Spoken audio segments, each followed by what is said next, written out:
Good morning, everyone. I'm Oliver Gao. I'm the director of Cornell Systems Engineering Program. I have been very fortunate to conduct this, what I call systems conversations with our Ezra system seminar speakers that we bring to Cornell to talk about the research and their career and their work.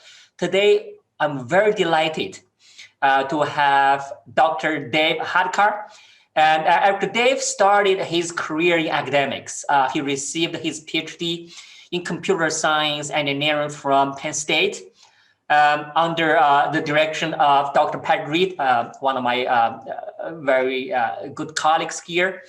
Actually, one of the amazing things that Dave did even during his PhD was that, he designed one of the most powerful multi-objective evolutionary algorithms, essentially what we call the Borg MOEA, that is widely used to optimize complex engineering problems from, water utility optimization to satellite constellation design. So it's a wide range.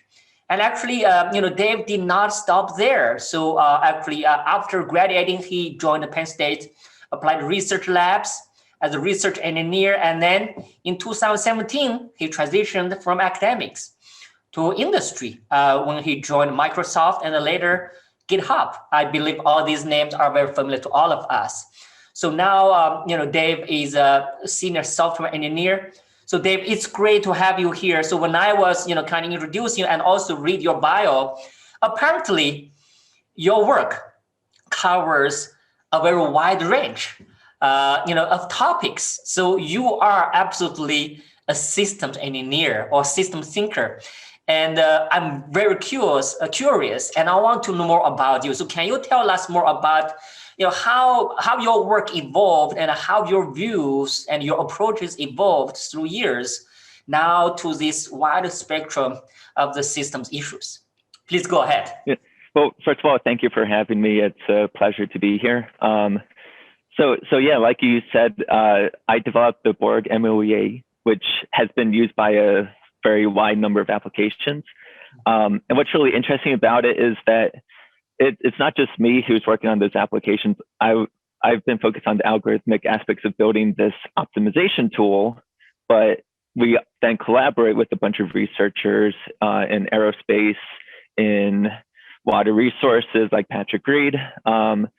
And they use this tool that we've built and provided to them to go and solve these really interesting problems that have wide-ranging applications, from satellite constellation design, even being used to optimize how plants grow. They're optimizing the plant genome to make the plant express certain characteristics that we want. So it's really exciting to see that.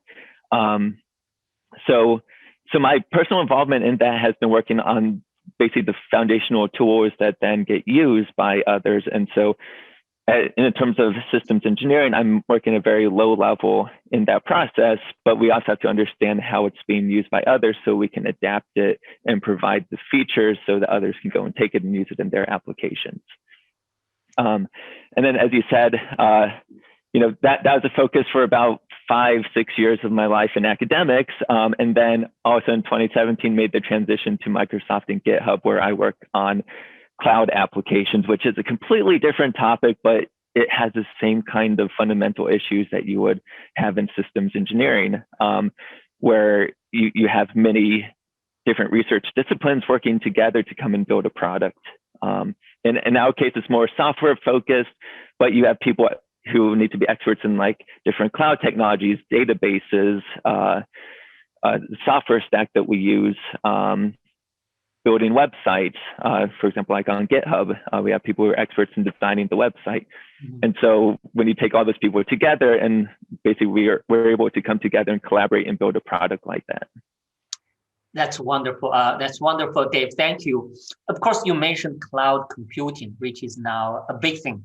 Right, it's software as a service. Right, it's really kind of, I guess you already know it's this cloud computing and software as a service. The concepts are totally different from probably the days when you initially developed the Borg, MOEA, right? So you develop software or even research version of software to be used, to be installed on a computer and used by a research group. But now you can see that working at GitHub or even, Microsoft, Azure, and you see that the software is probably hosted on the cloud and used by all these different users from different places. So tell us more about computing and what are the advantages, disadvantages, and where is it heading? Yeah, so one of the big advantages of when you especially talk about cloud computing is that it's a pay-as-you-go service, and these companies, these massive companies like Microsoft, Amazon, Google that have these public cloud offerings are able to use economies of scale to provide individuals and companies computing resources very cheaply. And they can do that by basically condensing all of the engineers and technologies into one place and then make investments there, but individual companies don't have to. So if you imagine 10 years ago, if you were a new startup company and you wanted to build a web application, you would have to go and make a huge capital investment to go and build a mainframe, build your computing system. You're going to have to hire engineers to go and maintain that system. So it becomes very expensive very quickly. But with cloud computing, you basically go to Microsoft, Amazon, Google, and you just reserve the resources that you need for your service, and you pay for those just what you need. So it's very cost effective for businesses to go and use this kind of system. Where we're going in the future is a lot of the focus has been on availability. So when you're talking about like running on the cloud, running in data centers spread across the world, these data centers ultimately can experience outages. And so we're investing in the tools for availability. How do you make sure that if you lose a data center due to a power outage, due to a hurricane, due to weather events, how do you make sure that your service that is running on the cloud stays running? How do you make sure you don't lose customer data? How do you secure that customer data? And so at Microsoft and Google, a lot of what we do is focus on building resiliency into these systems. That's nice. So you talk about resilience. That's certainly right. Just think about what is happening now in Texas. Losing power, and then all of a sudden, if your server is maintained there, and how can you still provide service to to all your client at 24/7, 365, right? So all the time. So resilience is absolutely a very important area. So as you mentioned, when you move from academics to this kind of cloud computing and software engineering, and you say that actually a lot of fundamentals are similar. So for example, I'm just thinking when you did your PhD, you spent a lot of time doing this kind of multi-criteria optimization. And then how do you still use any of those techniques in your today's job, or in thinking about your today's job? So switching to industry, there's a lot of differences between it. So I don't directly use like the Borg MOEA in my daily work now. A lot of the core software development techniques, they definitely carry over to industry, but there are substantial differences. When you're talking about working in academics, you're on a small research group. It might be you working individually on a project, or you might have a few collaborators, either within your research group or within other universities, but it's a small number. Go to Microsoft, where you have close to 100,000 engineers all working to build Microsoft products. The magnitude of and scale of that is just mind-bogglingly. It's just so different that it's hard to comprehend. But a lot of the techniques that you can use to build software in academics can carry over to industry and vice versa. One of the big things is like, okay, you're writing software in academics, you want it to be reproducible. It's very key in publishing research papers. How can you do that? Well, you need to make sure that when you're making changes to code, you're not breaking anything. So you need to write tests. And to make sure that those tests are effective, you need to be constantly running them whenever you're making changes. We use those same practices over in industry, but at just a much larger scale when you have hundreds of thousands of engineers making commits every day. Mm-hmm. It's a vastly different problem, but the core focus on like how do you test code, how you deliver it reliably is going to be roughly the same between the two. I see. Yeah, that's true. So, Dave, I think you mentioned earlier. Earlier you mentioned like some of the work you are working on is how we can, maintain or how we can improve the resilience, of the cloud computing service. So, can you tell us a little bit more about like the trend or the momentum in cloud computing? So, where are we heading? For next stage of the cloud computing, and in moving down to the next steps of cloud computing, or do you see any key challenges ahead of us? I think the key challenge in cloud computing is on the software side of things and building complicated systems.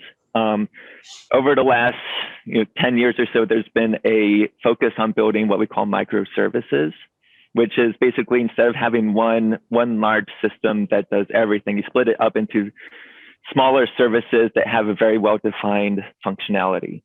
Mm-hmm. And the benefit of that is that you can deploy these services independently of one another on the cloud. You can scale them up and down to handle changing load over time. Mm-hmm.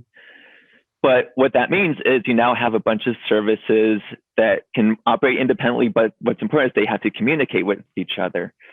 And like we were saying, is like power outages, weather events can bring down data centers, which means it can bring down your service. And so we need to be able to make these services so they're resilient to outages. So some companies like Netflix and others have built software tools to basically do chaos testing, where we can basically inject randomness into the system. We basically can take down a service, we can block the communication between two of the services and see how they react. So I think that the software aspect is where we're really moving in terms of cloud computing and resiliency, is being able to test these systems, understand where the faults are. Mm-hmm. So if we break communication and we see that the service becomes unresponsive, that's an issue that we need to address. Ideally, if one microservice goes down, the system as a whole still continues to function. It might have degraded functionality, but as a whole, it still functions as we might intend.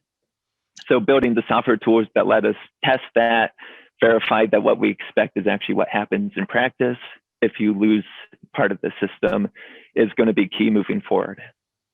I see. So Dave, kind of imagine that, my own work, I could relate quite closely related to what you did, in your PhD. It's kind of, while you work on water system, I work on urban transportation and air quality system. I work on these things, and I work with cities. So imagine that, like, I'm developing this kind of software and also this huge database of all these cities with their transportation network, with all the coordinates, all this geocoded information. Imagine that if I use cloud computing and if I get all my data, for example, Houston or another city data on this kind of cloud compute or cloud servers. So as a client, I might be concerned about the data security. So, for example, if someone hacks into the cloud computing system and get all the geocoding coordinates, and what if they like terrorists, they use it for terrorist attacks. So and also kind of data security, as well as the kind if some data has to do with my business secret. So how does cloud computing so what does a cloud computing do to kind of for the client or for the users to be worried about such kind of data security or business secret concerns? So there's two aspects to that. One is what can the cloud provider, basically the services that the cloud provider gives you as a end user to secure your data, mm-hmm. and what do you as an end user have to do to secure your own data? On the cloud provider side, we provide basic security tools like network security groups, firewalls, denial of service protections that protect your virtual machines. Your data, when it's stored, is encrypted at rest on the platform. Mm-hmm. And so if an attacker were to gain access to the disks, the data, they wouldn't be able to get access to your data without those keys. We also have the ability to have customer provided keys. So you as a customer provide Microsoft or Amazon with an encryption key, and then we just encrypt your data on the back end. So we don't even have access to your data. So that is a huge security advantage there. I see. So there's a lot that we provide, but at the same time, you have to know to go and use those kinds of services like customer provided keys to secure your data. At the same time, it's not just on the platform side, the end user software needs to be secure as well, because ultimately the software that the end user provides is going to be accessing that secure data, which means it can be read. And if an attacker can get access to your software, they could expose the secrets. Mm-hmm. So even though a lot is provided by the cloud providers, as a software developer, you definitely have to be security conscious, make sure that you're not exposing these secrets, make sure you're taking proper precautions to encrypt your data and safeguard against any kind of attack. One of the probably number one source, I don't have a quote on it, but I probably see like the number one avenue of attackers is phishing attacks. Mm-hmm. It's not really the software or the technology that's vulnerable, it's the person in the loop who's vulnerable. They're able to go and phish by sending emails or calling you up and trying to sound like they're an employee at your university. Mm-hmm. And say like, oh, can you give me access to the system? And you go, oh, sure, give access, and now your data is exposed. That's very difficult to guard from a platform side. So there's always needs to be training for the individuals who have access to the system so that they can use it securely. I see. I think that's a very good point. So it sounds like in system engineering, we always, I teach a course on system reliability. Actually, a lot of times when we analyze, the most vulnerable part for system security, it turns out to be the human factor, like the users, right? That's kind of very consistent. So for this kind of cloud computing, of course, I guess, Dave, when you work on these things, either it's at a university or at, either, Microsoft or at GitHub, right? People like you always want to do something big. You want to go change the world. You want your work to be able to impact, your work to be impacting, the world. So where do you see as major application areas where you see cloud computing can be really powerful in helping our society to meet some global challenges?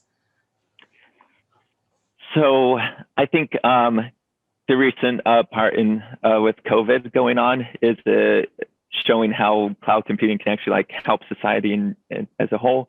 Mm-hmm. People, because of the pandemic, have been forced to work from home, which means that companies like Zoom, OneDrive, basically all these collaboration tools, Slack, so on, basically need to be able to meet the sudden demand of everybody working from home and trying to collaborate from home. We basically fundamentally changed how business works in the last year. Mm-hmm. And without cloud computing, none of that would have been possible, because companies like Slack and Zoom wouldn't have been able to scale up to meet the demand of all this new incoming demand. So cloud computing has been, I think, very important in helping society as a whole deal with the pandemic. There's also really cool things that we do on the side. So I work on Github Actions, mm-hmm. and Github Actions is basically, it's what we call CI/CD. It's continuous integration, continuous delivery system. But what that really means is that we provide customers a bunch of computing resources that they can go and run programs on. Mm-hmm. At a very high level. Well, that means we need to have all these computing resources available for them to use. But most of the time, they might be sitting idle waiting for someone to use them. So instead of just letting them sit idle, we actually donate that computing time to, there's one of the ones we donate to is the Folding at Home project. Mm-hmm. And it's actually helping the COVID investigation because they're looking at how proteins on the virus, how they fold and how they work, so scientists can better understand how these proteins interact and how they can come up with a vaccine for it. And so we actually donate free computing time that we have from the cloud resources that we're provisioning to these projects that are trying to help society in general. So I think that's a really cool side project that we're able to contribute in addition to, you know, the actual benefits that cloud is able to provide to companies. Mm-hmm. I see. So, you know, that's really nice. Actually, kind of, I know that you probably, I want to leave you enough time to prepare for your talk, which is going to start at 12:15. But I think my kind of last question I would like to ask you, especially with your career, you know, developing, you know, covering both academics and now, with the high-tech industry. So I would like you to say something to our graduate students here in system engineering. What do you think, what kind of training, how they should make the best use of their time here while they're doing their graduate study here, such that they can, their study here, their training here can better prepare them, to meet the future system challenges? So I think probably the best way to, so I can talk to this from a software aspect since that's my background. Yes. I think the best way to get exposure and kind of get the training you need is to kind of jump into working on larger projects. Because when you talk about working in industry, the scale that you operate at is completely different from what you'll find in academics. And so learning how do the interpersonal relationships between engineers, how do you work with other people to build a huge project? How do you partition and divide a project into smaller, well-defined chunks so that you can divvy out the work and spread it across a huge engineering organization to build a product? Those are all things that as someone in academics or as a student, you don't get that much exposure to. You pretty much are working alone or in small team projects. And so getting exposure to just how do you work in a much larger scale, I think is going to be very critical, especially for people who want to transition to industry once they get out of academics. So yeah, that's what I would think. Things like internships at some of these companies is a great opportunity to get that exposure. I know companies like Microsoft and GitHub, I'll be self-promoting them, but we have a very big internship program at Microsoft. So if you're interested in stuff like that, it's definitely a go-to. That's great to know. And I really like your idea is kind of, try to jump onto like a kind of bigger project to be exposed, right, to a context so that, you can really be trained not only on, your technical skills, but also even in interpersonal communication with the team members. Yeah, because writing software is only half the battle. It's like, how do you communicate changes? How do you document those changes? And for someone coming from like a Microsoft and GitHub background, there's also a huge aspect of how do we talk and work very closely with customers. And so we need to be able to communicate to customers both in a technical way and a non-technical way. So those are all skills that you might not pick up in an academic environment but I think are very critical to being successful in industry. That's true. So I think so. Probably, I think our time is up. But so do you have any question for me? Anything about our program or anything? Just feel free to let me know. Will do. Yeah. Yes. So that's great, David. It was great to talk to you. I will look forward to your talk. So otherwise, of course, I wish you a happy weekend. So this is Friday. So thank you. Same to you. Okay. See you soon. Bye-bye.